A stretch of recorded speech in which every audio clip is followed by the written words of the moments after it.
Hello and welcome back to video 5. In this video we're going to edit the control point curve that I just created in the previous lesson.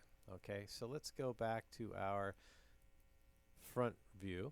Right now I'm going to click on this and you'll notice that it already has a lot fewer control points than the red one that I did in the previous lesson.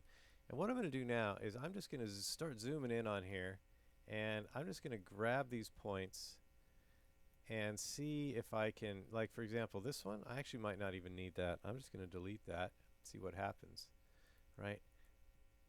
Because again, I also have to be thinking about the scale at which this vase is going to be created. I want this really as smooth as possible, right? I think I can get rid of this guy too. Every time you delete a control point, you can basically eliminate the possibility for a kink or a dent in your model, right? So, and a lot of times I'll do what you just saw me doing. I will add probably more points than I need in certain spots, and then I'll just go back and start deleting them, right? So, click on here. Like this, the potential for a dent is pretty big, so I'm just going to delete that guy. Now these three are pretty important, one there, one there, one there.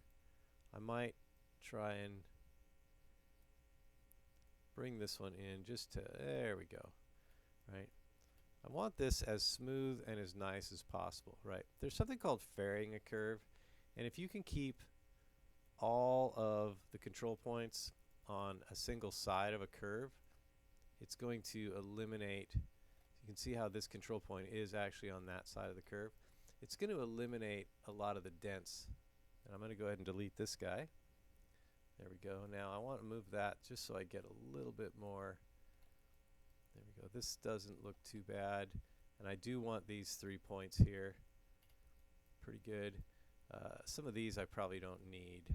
This one I'm going to move out a little bit. And actually I probably do need these. I'm going to bring this one in. This is at this scale, this detail is a little extraneous too. You got to remember that when you're 3D printing something at a particular scale, right, a lot of the detail is going to get eliminated, right? Really, essentially what I'm doing is I'm trying to abstract this object, right? I'm not trying to do a perfect, I'm just doing an interpretation of it. All right, so I mean any model, any photograph even is going to be an abstraction of an object. So this one, I'm going to click on that and the shift, and I'm going to try and move both of these that way a little bit. And I think I want more of a dent right here. So I'm going to bring that part in. And I really want the front of the helmet to come out. And I'm going to bring this dent in a little bit just because I want to see if I can create a shadow, right? And bring that one out. And that one out. And we're almost to the top. And right here is where I really want to make sure I don't have any dents, right? So I want to make sure that I want to capture this curve as best I can, right? And I want to see if I can make sure all of these points here are on, or clearly on one side of that curve or the other. Okay, so what I've just done is I have faired that curve, right? There's a curve fairing command that you can use, but you'll notice that that's a lot more elegant than the previous one that I did in red.